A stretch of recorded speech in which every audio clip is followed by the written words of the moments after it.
Hello, everyone. My wife and I are in South Florida for a few weeks, spending time with our daughter and her family.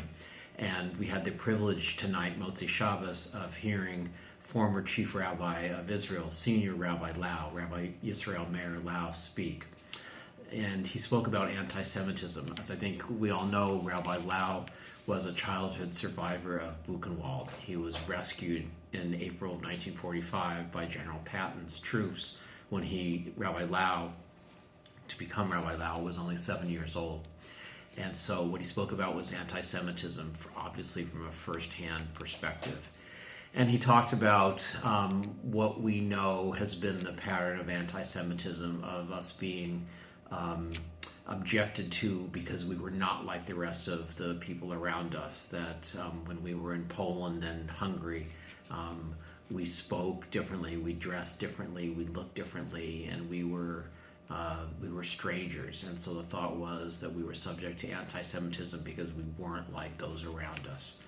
He said, though, a kilometer away from Poland was Germany, and in Germany before Hitler, we were very integrated into German society. We were professors and doctors and lawyers and successful business people.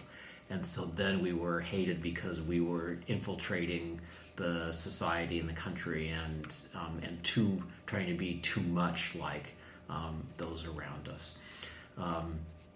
He went on to then talk about the fact that anti-Semitism reaches all the way back to Paro, to this week's coming Parsha of Shemot, of the Parsha of Shemot and the book of Shemot, and the enslavement of the Jewish people by Paro. He said that Paro made what ended up being the mistake of, quote, only having the Jewish boys killed, and that was not successfof. That Haman in his time went on to have both all of the Jews. His plan was to exterminate all of the Jews. And then Hitler, in his time, the plan was to exterminate all the Jews. But none of those efforts were successful because they all overlooked the fact that we are gods, we are the children of God, of our Father in heaven, and that our Father will never forsake us.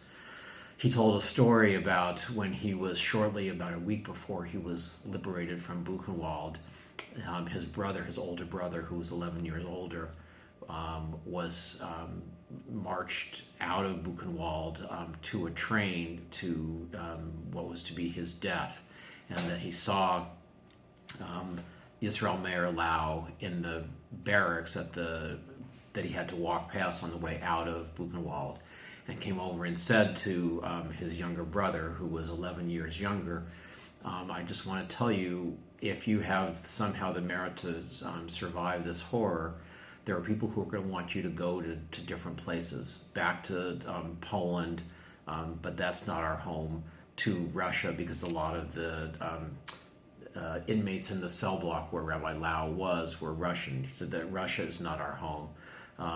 It may be that Americans, will come and that they'll want to take you, but that's not. You need to decline all those offers, and where you need to go is to Eretz Yisrael. That is our home. Rabbi Lau said he had never heard the words Eretz Yisrael, that his first name is Yisrael, but he had never heard the words Eretz Yisrael, and that his brother said, that's where we need to go because that's our home, and that's where we'll be safe as Jews, where they won't attack us. So you can imagine for someone like Rabbi Lau,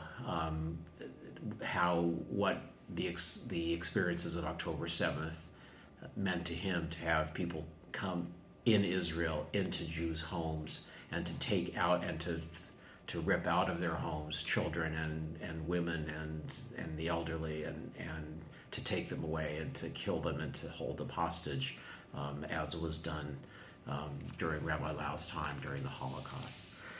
But he ended with the inspirational words of saying it wasn't that it's really that his brother was wrong, his brother was just premature in saying that in Eretz Israel the Jews are safe and are not attacked. And what Rabbi Lau said is that will be, as we say at the coming of Mashiach, and that we're used to saying L'shana haba'ah Yerushalayim habnuyah, But really what we want to say is Lashana Hazot Yerushalayim Habnuyah. So our prayer is that this year, Hazot, whether that's 5784 that we're in the midst of, or 2024 that we're on the verge of, that indeed Mashiach come b'meherav yameinu this year, and make the words of Rabbi Lau's brother indeed true very, very soon.